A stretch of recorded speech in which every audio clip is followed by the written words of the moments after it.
No, I can't see you because my Good screen is up. evening, everyone. I'm so excited for this. For those of you who have joined in all the sessions, this is the last session of day one of the C3EB Summit, and we have literally had almost 12 hours of content so far. We have more packed in. We have 14 hours worth packed in tomorrow, but that's for tomorrow. Let's focus on today. In the present. This is our last session for today. And I am so glad this is the last session for today because of the power of this story, of this perspective, and of what we are going to be talking about. Our presenter for this session is Sheba Williams. Matthew is here. Matthew, thank you for joining us. Antoinette, thank you for joining us. This is going to be such a powerful session, y'all, because Sheba's story is a story that needs to be told and that needs to be heard in every household in America right now. This is a story that was overdue on being heard in America for years, decades. So this story is going to be told tonight on the C3EB Summit platform. Of course, she told her story on other platforms as well, but we're going to pretend that this is, an exclusive platform, which it is for tonight. So with that being said, it is my absolute joy to bring in one of the most powerful stories I've heard through my journey in the C3EB Summit, Sheba Williams. Hi, Sheba. Hey, everybody. How is everybody? Oh, great. And before I give you this full stage and let you go, for those who are joining in who may not know who Sheba Williams is, I just want to read you her bio, and then you get to listen to her story. Sheba Williams was born and raised in Richmond, Virginia. She's a Norfolk State University alum with a bachelor's degree in business management. She has professional licenses in cosmetology and barbering and her master's instructor license. In 2012, Sheba began working exclusively as a mobile barber stylist, traveling to clients everywhere from DC to NC. Meeting so many people from different walks of life and being actively involved in so many community service projects, Sheba found that more people than she realized had at least one thing in common with her: a felony conviction. I have goosebumps reading this every single time.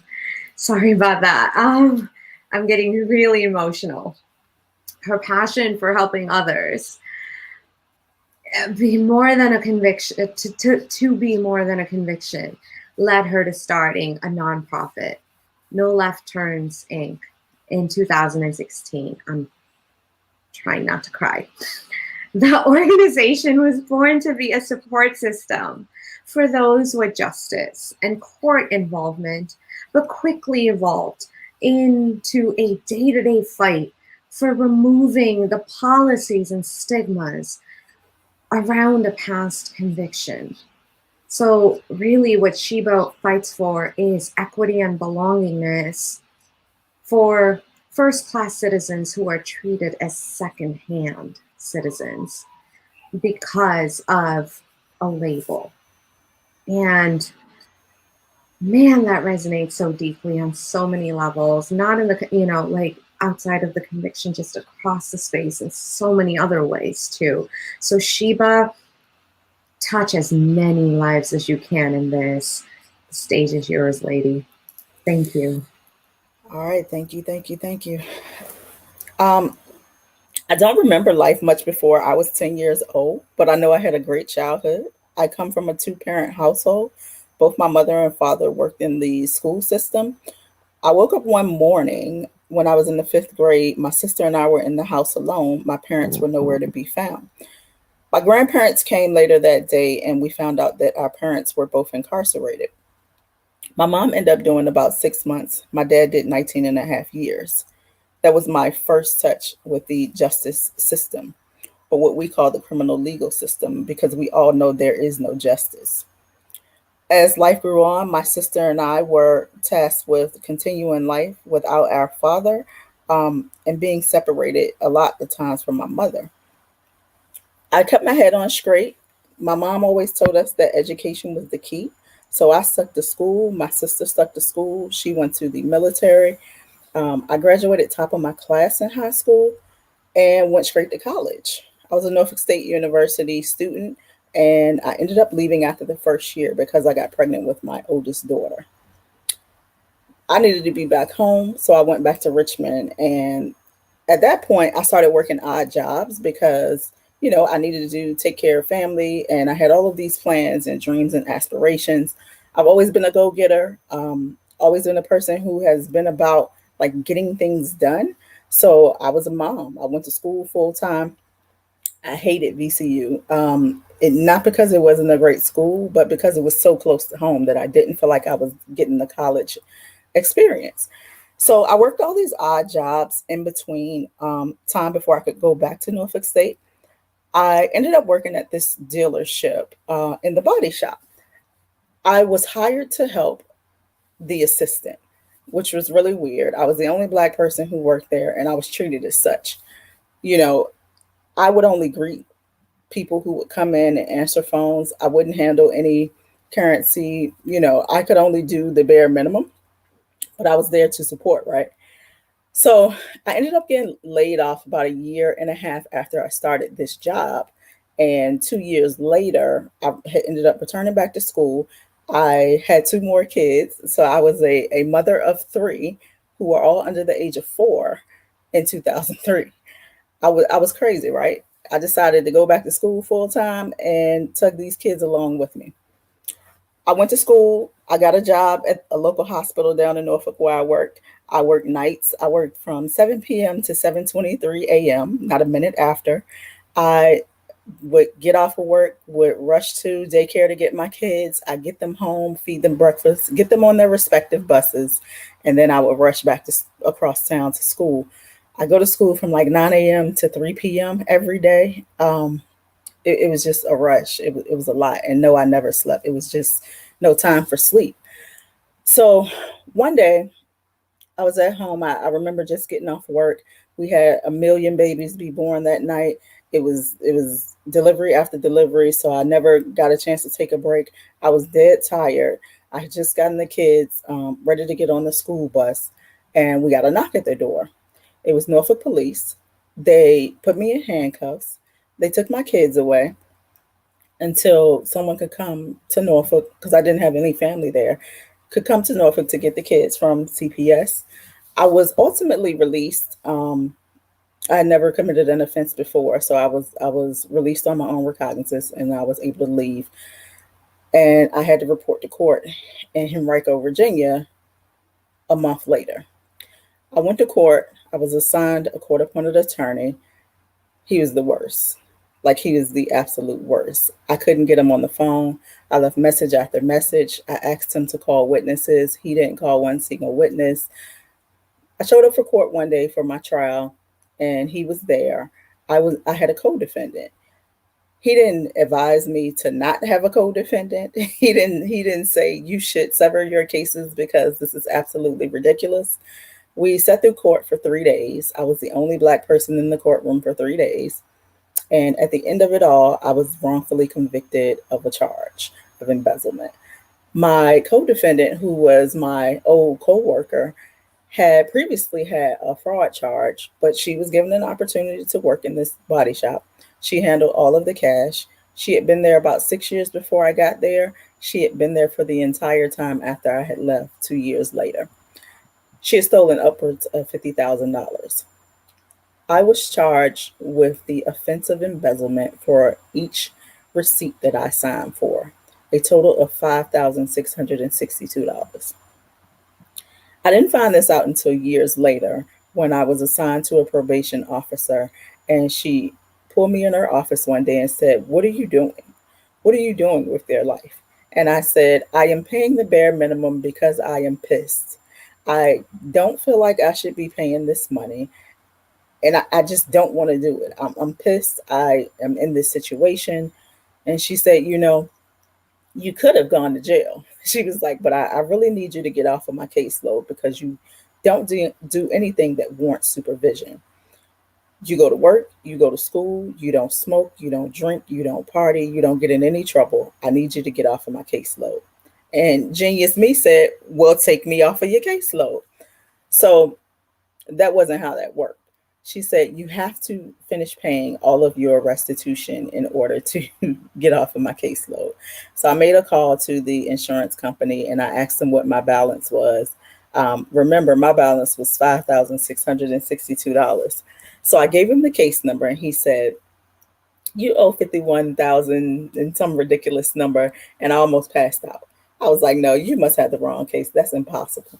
And he said, no, you're on this case. This is the number. He verified the number. And that's how I found out how much money had been stolen over an 8-year period. So I'm pissed again. I'm angry all over again at the audacity of the court to even think that I would risk my life for so little money in comparison to what had been missing.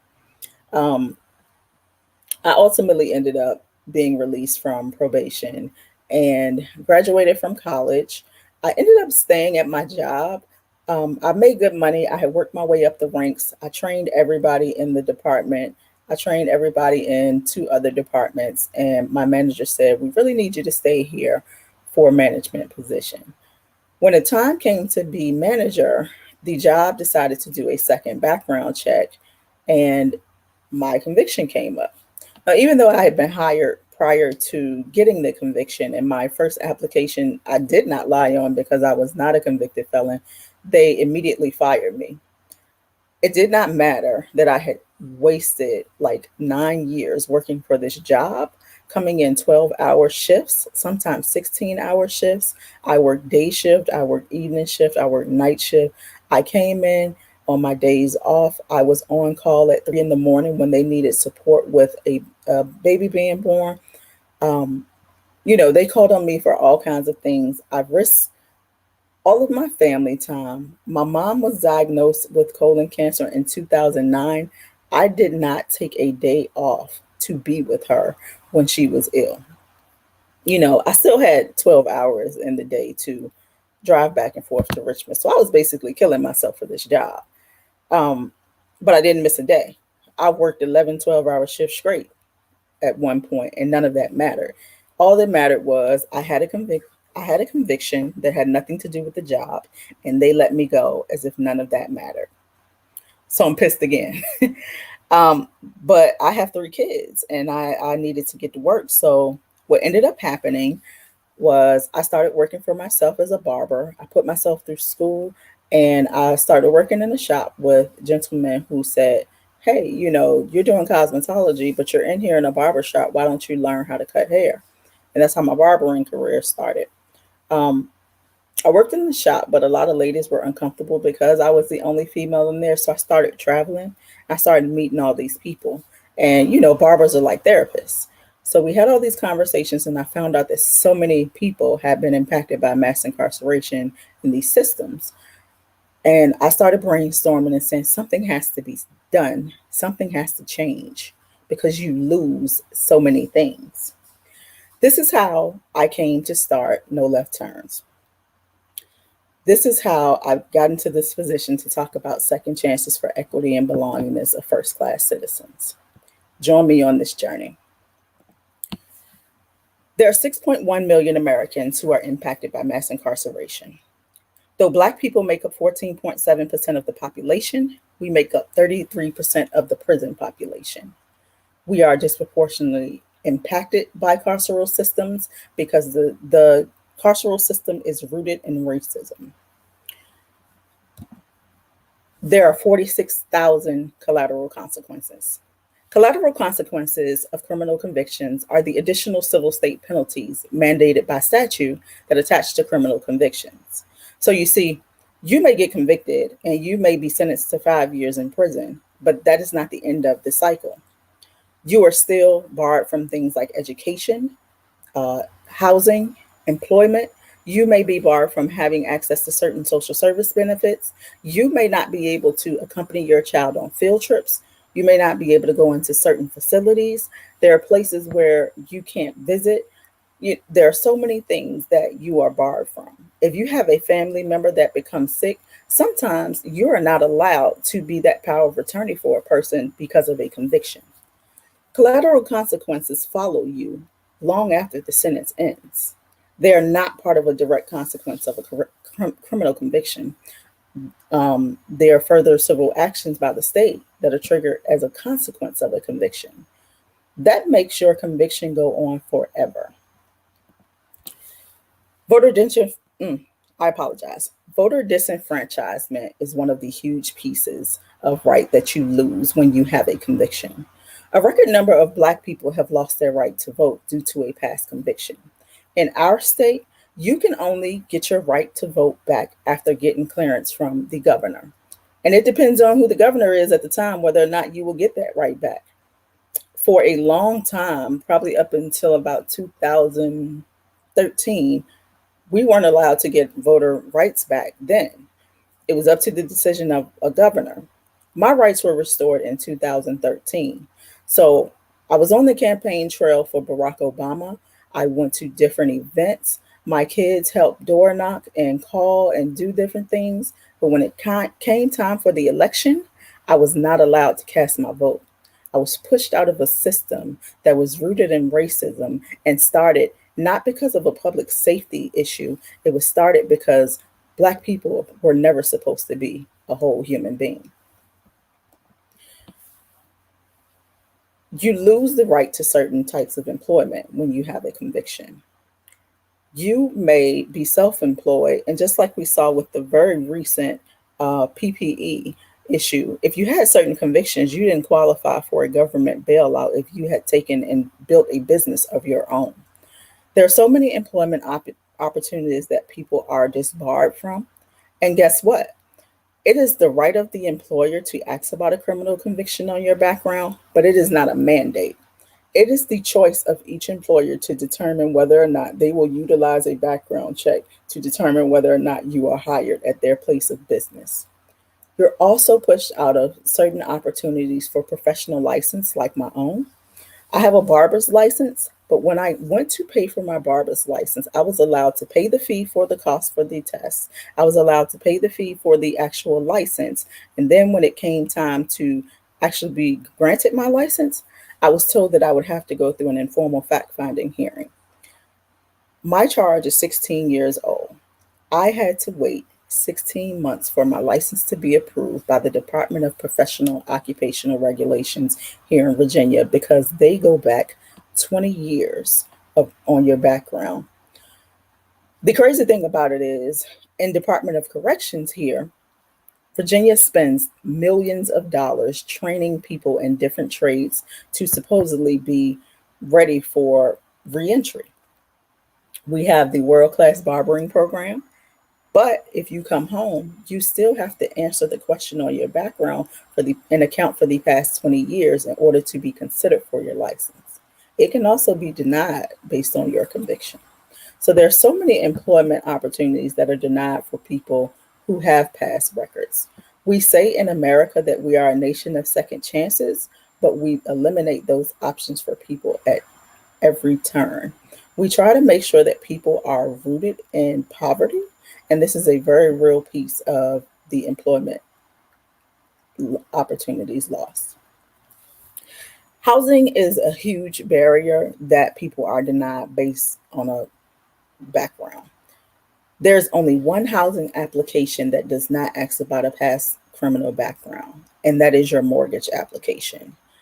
Many people know that if you're affected by a criminal background, the mortgage process is probably the last step that you're going to try to take.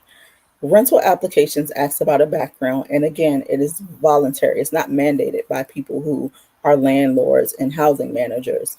But people are alleviated from the process over and over again. It's not about whether or not you can afford it. It is about if you have been convicted in the past 5 to 7 to 10, sometimes 99 years. What people don't realize is there is a federal protection that says that you cannot do a blanket ban on people who have past convictions. Many people violate that right. And if you don't know housing laws, then you just accept it as what it is, because it is so common to deny people their rights after they have completed their sentences that most people don't know that this is an option.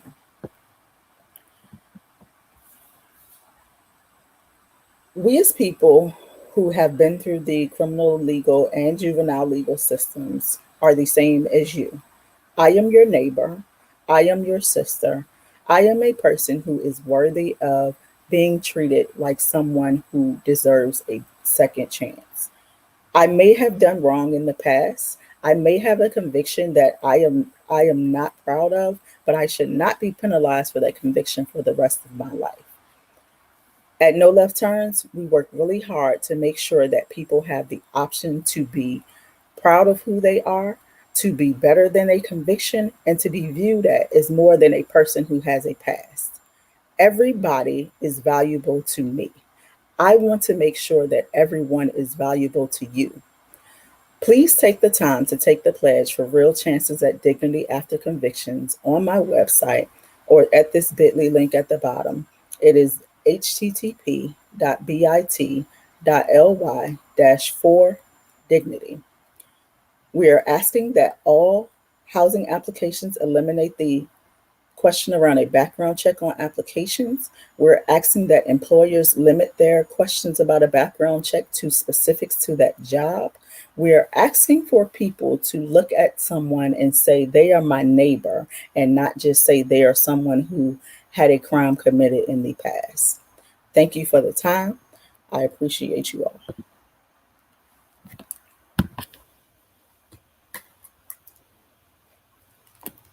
Thank you so much, Sheba, as you're looking at, I don't know if you can see the comments or not, but people are, if you stop your share and you take that down, you'll be able to see the comments.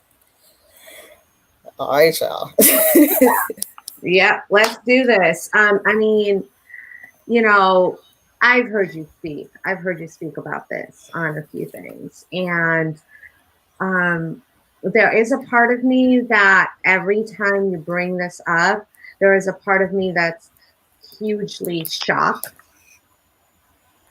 just on a very human level of WTAF, which I can't say on this channel.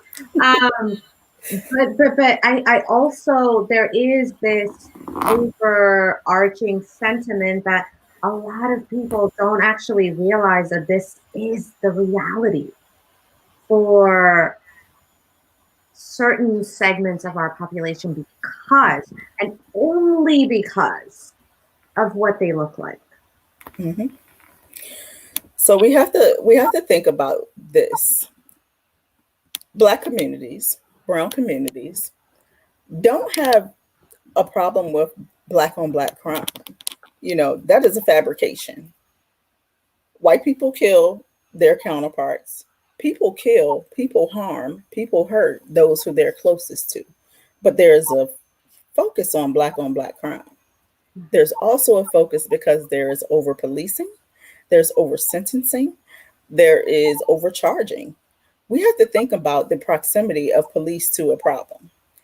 If I live in a certain community and there's a stop sign that a police officer sits at every day, how many times do you think I'm going to get a traffic ticket?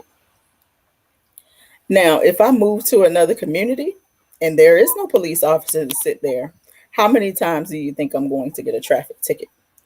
So we may be doing the same thing every day. We may blow that stop sign every day. But if the police are in my neighborhood every day, I am going to get stopped a lot more than you are. Mm-hmm. So when we say crime, high crime areas, a lot of times it is about the proximity to being watched. Yeah. And I'm going to be very, very real here. And if my husband were on here, he would actually have a lot more to say about this. I think that is actually the only reason, because I can't believe I'm admitting to this publicly. Nobody better hold me against this, that yes, I am a speed demon.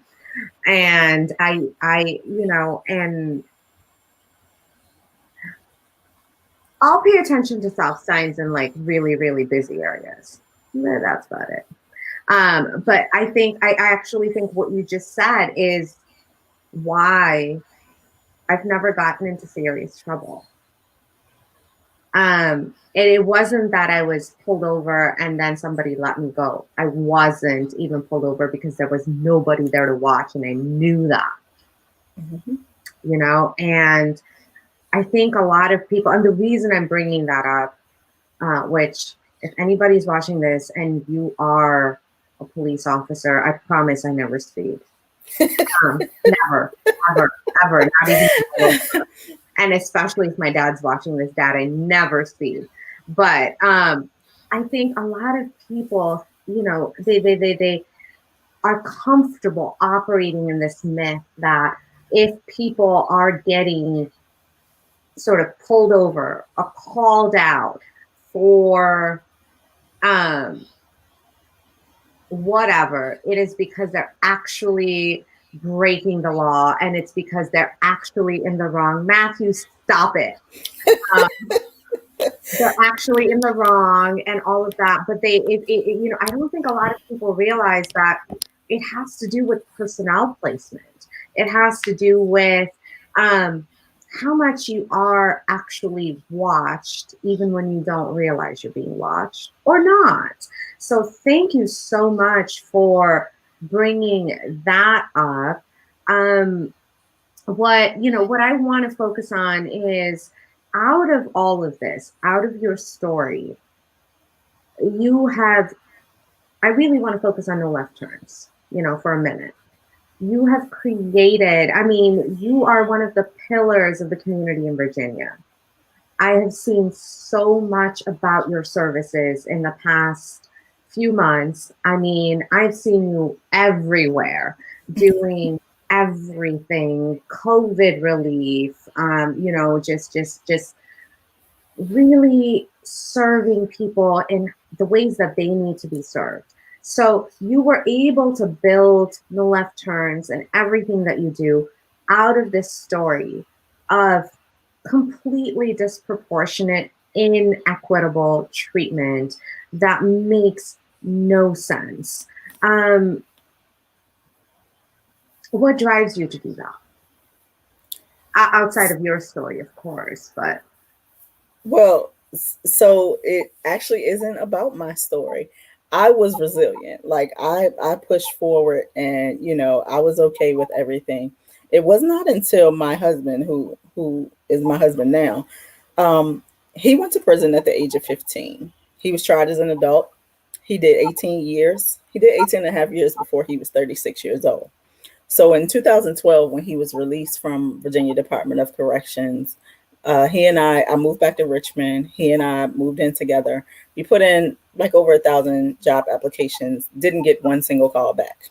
Now he got this wonderful trade while he was incarcerated. He had plumbing, he had print press, he had HVAC, he got his CDL, and he could not get a job. And it was just like, we have to do something.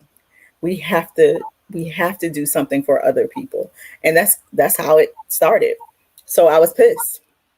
I didn't want to do a nonprofit. I just wanted to help people because I didn't have that option. I didn't have people who would help me. And if you all know, like, it's very hard to plead a case for somebody who people believe has done wrong, right? Like I testified today in the Virginia House of Delegates about a bill where police would be held accountable if they saw someone being abused. So over the course of the past few months, when we've seen these uprisings and these protests, people see police being harmed. We're looking at instances where police will kill someone, and then we'll see on the news their background, whatever indiscretions they've had, whatever convictions they've had, and you victimize the victim more, right? Nobody says this police officer shot someone in the back 7 times. Nobody says this police officer kneeled on this man's neck. They say he was high. He had a previous domestic violence conviction.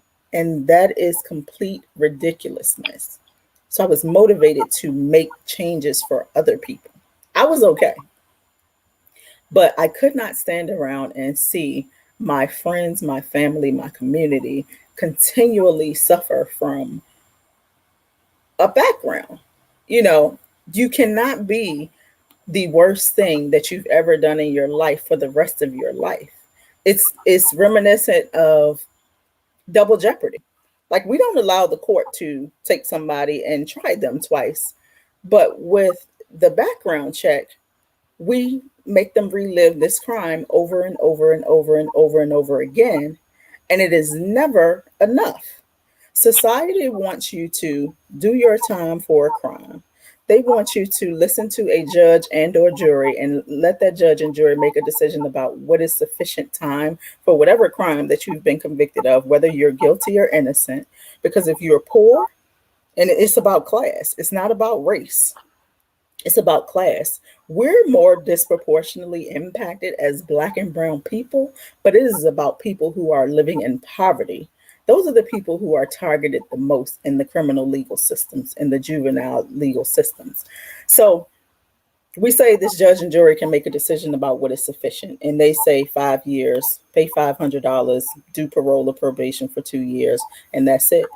So if I pay that $500, if I go to prison for 5 years, if I have a parole officer who's coming around invading my privacy for 2 years, and then I get this paperwork, I can't vote. I still can't vote without permission. But you can count me in the census and get money off of the back of me with the census, but I can't vote and make decisions about what is sufficient for my community. I can't vote about things like who should represent my kids in the school board. I can't vote or run for office or be a notary public until the governor says so. So I'm part of a coalition here in Virginia that is working to do a constitutional amendment that changes that, so that you can't disenfranchise someone, period. If I am convicted of a crime and I am incarcerated, I don't need to vote. You know, when I get out, I shouldn't have to beg for my rights to be reinstated. They should have never been lost. And if people dig into the history of felony disenfranchise, they will find that that right to vote was taken away because we were put into the Constitution as 3/5 of a people. And when voter suppression started to be a thing, when women's suffrage started to be a thing, we were denied, and people had to come up with a reason why we should not be allowed to participate in the process. Now, it's ironic that today is the 100-year anniversary of women's equality, but we don't forget that Black women had 45 more years before they were even allowed to participate in the voting process. So that is why I push and fight so hard for people to have their rights, all their rights, not just some of their rights, you know. So I could say a lot about so many things that are wrong, but we never allow people to live down that conviction. It is something that comes up in ridiculous questions that make no sense. Like, why does my background matter if I'm going to get a professional license to work? If you really say that you want me to be rehabilitated after committing a crime, then you allow me to work and pay into society and contribute to this economy so that our communities and our neighborhoods are better places. But you're comfortable with me making minimum wage, which as of July 1st is no longer $7.25. But what can you do with $7.25 in a growing family? Yeah, that's not even a trick question these days. So yeah, absolutely. And, I do want to, yes, there are so many systemic problems. One of the things that I know, largely because of the dynamics of the privileges and, incomparable struggles that we all face as human beings, especially. And when I say that, I really mean I'm talking about other people of color who don't even realize the privileges that they have. And, again, not comparing, but that's the reality. For instance, like my community, the Indian American community or the South Asian community, which is, again, not a monolith, but overall, that's like the stereotype of it. The overwhelming kind of majority of what I get is, this is such hard work. We don't know much about it. We don't know the laws. And for somebody like you coming in and talking about it, it does superficially sound like you've had to spend a lot of time researching this for your personal, use, but also for the use of NoLefTurns. But so it's like there's this like, unless you have an agenda, you don't want to jump into this. And part of the C3EB Summit is to break that, right? So, what are some insights and tips that you can give to, the general civilian population on how they can get involved without having to go get a law degree? Or becoming a paralegal, or spending like 80 hours in the stacks researching these legal cases and the legalities of all of that. How can we get involved to support these fundamentally human causes of equity, of saying, hey, you got to treat people, like whole people. And if we're giving people like Brock Turner, a slap on the wrist for heinous crimes, why are we putting people of color away for the majority of their lives for something so much more minor than assaulting and taking away the humanity of a person? Like, how can we as civilians make sense of that and get involved in it? So the first thing is be outraged. Be outraged that our criminal and juvenile legal systems have been broken for so long that nothing has changed. Get involved, because this is not unique to Virginia. This is America. This is everyday, just as traditional as apple pie America. When we break the cycles, we say we run for office and we run on a platform that makes sure that people who have past convictions are included, are brought to the table and not tokenized for their stories, but actually treated with dignity and respect in every corner of life. When you start a business, think about how you include people who have past records, because it's not about public safety. Denying a person employment is not about public safety. It is very much about economic terrorism, and a lot of people know that is like my word. Like it is very much rooted in economic terrorism to make sure that people stay at a certain class. Give them the opportunity to work. If you will allow a person to volunteer, then you can allow that person to work. And I say that with places, like with people in mind who participate in the prison industrial complex. You have companies, large companies like Hewlett Packard, like Victoria's Secret, like the Department of Motor Vehicles, who rely on prison labor for their things, but when they come out, they can't be employed with those people. Now they're the most skilled because they've already learned the job and they've done it for cents on the dollar, but they can't come out and make a living wage at these same companies. If you are a housing manager, think about what it means to say that housing is a right. It's not housing is a right unless you have never been convicted of a crime. It is a right for all families. Most times, people who have backgrounds are not the only one in the family. So think about the children in that family. Think about what we want for ourselves. If you want safe and clean and affordable housing, guess what? Those people want the same things. And most people don't commit crimes at their homes, um, just think about what you can do to make things more equitable for people. And when we say equity, we're talking about a level playing field. We're not talking about giving somebody anything extra. We're not talking about going out of your way to do more for a person. We're talking about the bare minimum of allowing people to get what they deserve in life. We have to stop looking at the past. You can't tell me we're never going to forget the Holocaust. We're never going to forget 9/11. We're never going to forget the Gulf War. But if you have a record, we're going to bring that up every chance we get. You know, I just encourage people to let people be more than a conviction. I encourage you to get involved in the voting process and listen to people. because people don't get into their Senate seats or their delegate seats or their congressman seats and then become vile. When they're running, they let you know who they are. Ask questions about what their policies are on criminal justice, even if you're not impacted by criminal justice, because guess what? It is a very real chance that you could potentially get caught up in this system.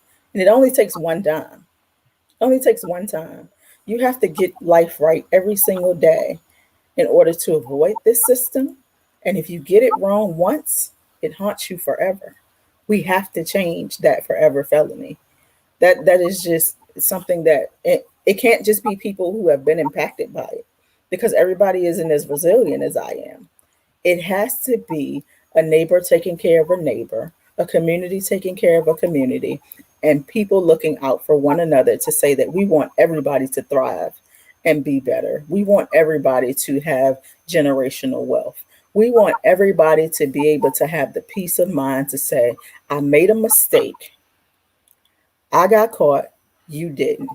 Where would I be if I were in that person's shoes? Absolutely, absolutely. So, as we wrap up and before I let you go, I do want to ask one question, because we started off the summit today, and our opening keynote was Kalima Johnson from Sasha Center in Detroit, who is an absolute powerhouse, and everything she's built has been reclaiming the space for women of color from this sort of monolithic, white feminist movement that doesn't understand intersectionalities. And of course, all of the work that you do is so laden with all of these intersectionalities of a person's individual history. And what you're talking about is look at the individual, don't look at these systems. But this whole kind of white feminist movement did get built out of this historical structure. When you look at it, like the original, like the how Black women have been erased from the suffrage movement, and how, as we heard in our other keynote, about people still being sold and purchased as slaves long after the Emancipation Proclamation. And so it seems like, even though these so-called laws get passed for equal rights for all, Black communities historically, and we know this, Black communities historically, they've not been enforced to where these laws have actually benefited them. And this whole overall feminist movement, the monolithic white feminist movement, is a part of that. How can we, as women of color, if you want to call it that, as BIWOC, whatever labels you want to give it, how can we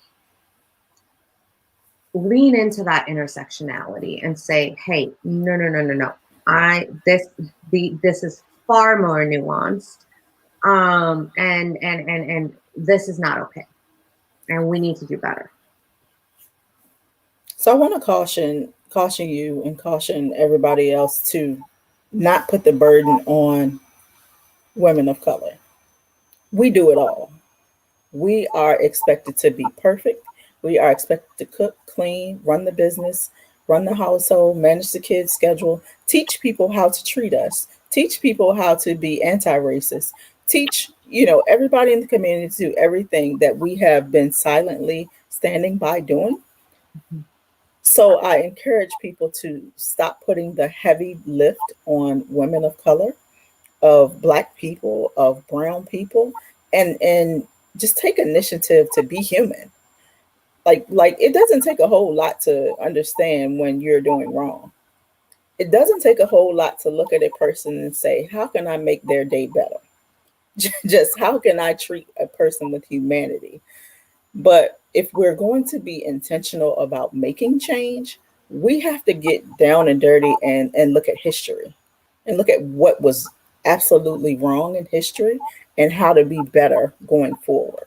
So it's okay sometimes to turn to women and women of color, but I just The burden is so heavy already on us. Like, yes, I do a whole lot and I do it because I love the work, I love the people, I love my community, but it's a heavy burden. So, take a task, do a task. Follow the lead and don't always put it on the person who is already so much into the work. But, it really doesn't take a whole lot to figure out how to just be human and treat people with dignity.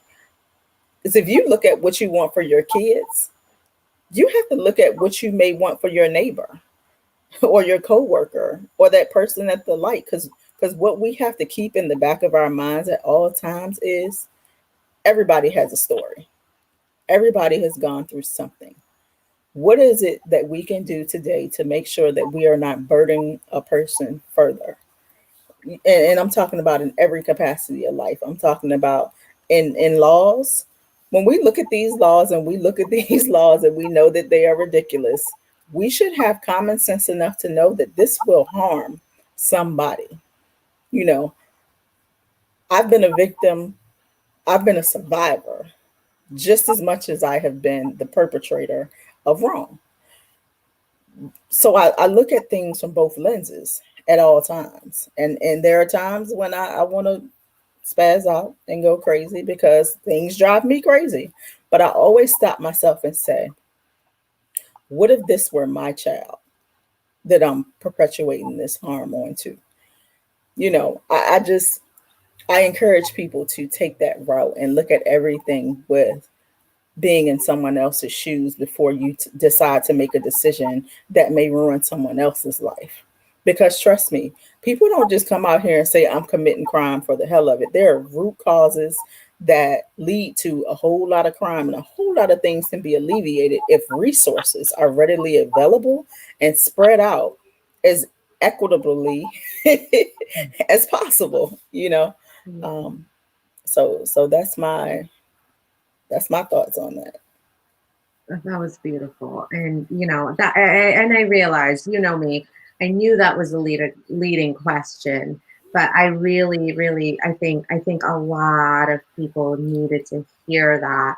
I know we hear it, but I think that in this context they also needed to hear that, like that the burden is not on any one group. The burden is, I don't even know if it's a burden, the responsibility is on everybody. Oh yeah. But if you look at it as a burden, that's when it becomes a burden. But the responsibility really is on everybody to take care of ourselves and to take care of our neighbors and to really, in a very spiritual way, put ourselves in in somebody else's shoes and see and be very empathetic and compassionate and realize like what that could lead to.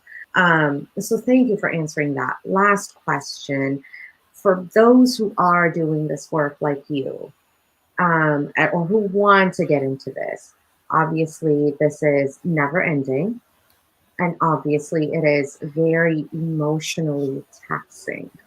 What are your insights on how people can take care of themselves through this work, and also how other people can support those who are doing this work, so that this does become a collective responsibility and not a burden on any single person doing this work?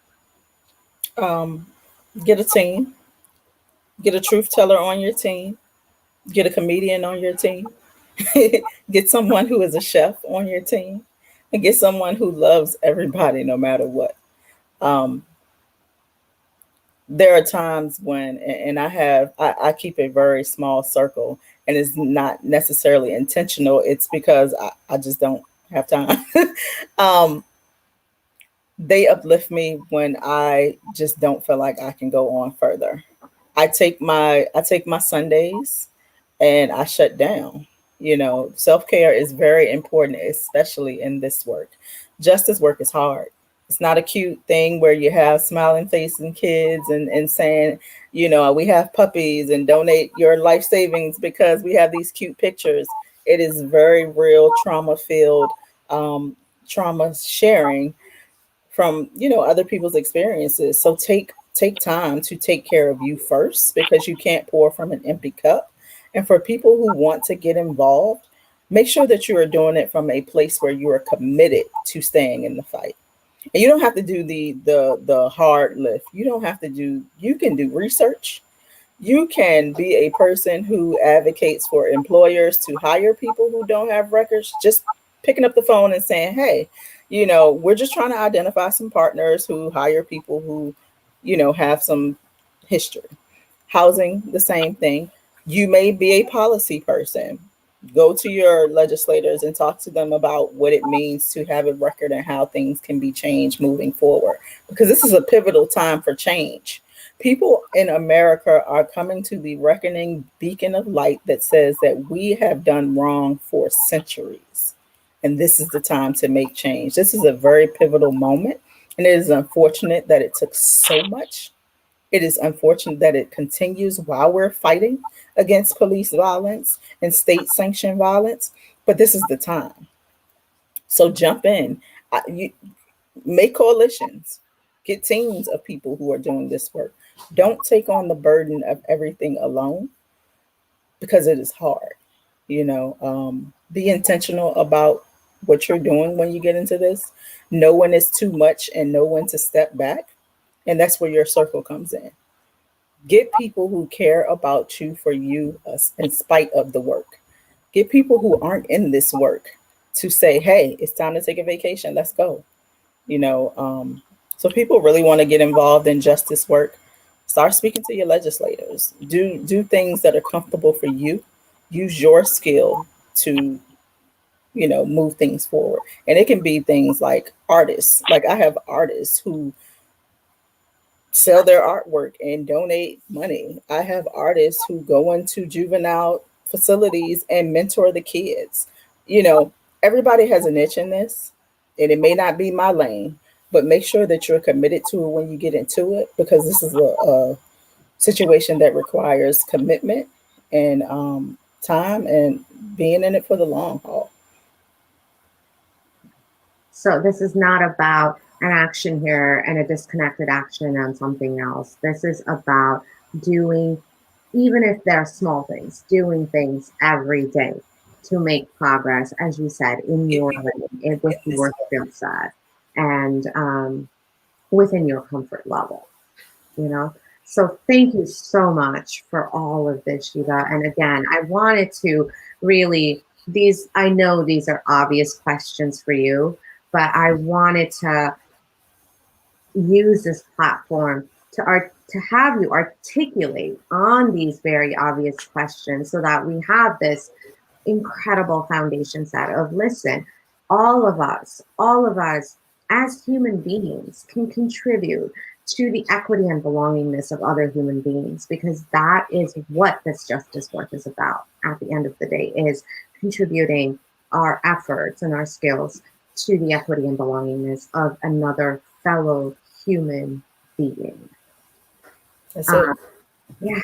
So thank you so much for sharing your story, for giving this platform so much energy because of who you are and what you do. And y'all, if you haven't realized it by this point, NoLefTurns.org. That's with one T. NoLefTurns.org. Go donate to this organization, because this is an organization that is doing amazing work. This is a cause that is so critically important for equity and belongingness of all of us, especially right now going into this, presidential election, as we're fighting all of these. I'm not going to get into that. Fighting all of everything we're fighting. That's all I'm going to say about that, because I don't have the energy to get into all of that. But these are critical moments, and as Sheba said, this is a pivotal moment. So you can be an agent of change. And if nothing else, I hope today, and all of today, and especially this presentation with Sheba, inspires you to realize, even within your space, you can do something. You have the agency. Let's use our agency to help build others' agencies, because they deserve it. So Thank you, Sheba. Do you have any Thank parting you. thoughts? I don't have anything. We're in the middle of a special session, and we're still in the middle of, I think we're day 87 of protests, and I wholeheartedly support people who are on the streets doing the protests, working on expungement work, because obviously you can't keep arresting people and making them pay for this forever. So that's what we're doing.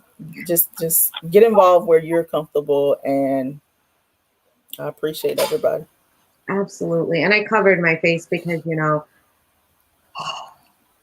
this should be obvious, right? But we'll get there. We'll get there together, intentionally, strategically, and powerfully.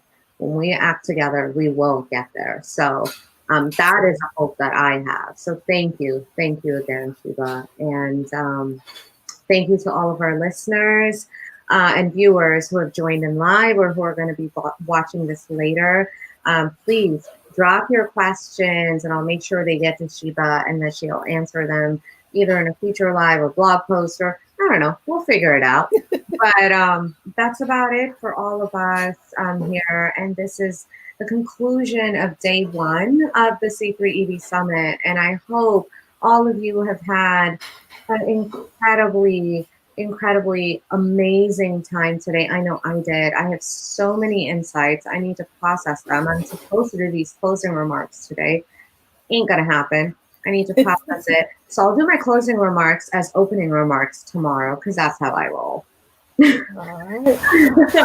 But well, see you all tomorrow for day 2 of the C3ED Summit, where we're actually going to be continuing this conversation that Sheba and I just started today on government, governance, civics, activism, and civic engagement.